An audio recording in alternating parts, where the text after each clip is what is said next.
ইলিশ মাছের মাথা দিয়ে কালকচু শাক রান্না করব। তো এখন ইলিশ মাছের মাথাগুলোকে ভেজে নিয়েছি, একটু কালো জিরে আর একটু শুকনো লঙ্কা ফোড়নে দিলাম, একটু রসুন বাটা দিলাম। তো এখন রসুন বাটা দিয়ে ভালোভাবে মশলাটাকে কষিয়ে নেব। তো মাছের মাথাগুলো সব ভেঙে যাবে কিছুক্ষণ পরে কচু দিয়ে নাড়তে নাড়তে। তো এখন একটু লবণ দিয়ে দেব, একটু হলুদ দিয়ে দেব, দিয়ে ভালোভাবে মশলাটাকে কষাতে থাকবো।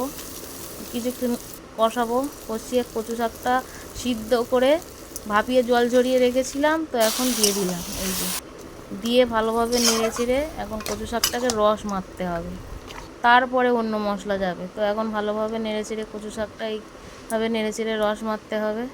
কথায় বলে রস মেরে গুড় করতে হয়, একটা কথায় আছে। তো কচু শাককেও রস মারতে হবে, না হলে হবে না। আর গালে ধরার ভয়ে ওই জন্য কিছু থাকে, হলে হট করে ধরে না, তার সত্ত্বেও একটু তেঁতুল দিয়ে দিলাম আর একটু চিনি দিয়ে দিলাম, আর এখন জিরে গুঁড়ো ছড়িয়ে দিলাম। তো দিয়ে এখন লাবিয়ে নিচ্ছি। কচু শাকের রস আমার মরে গিয়েছে, এখন একটু লেজা দিয়ে সার্ভ করলাম।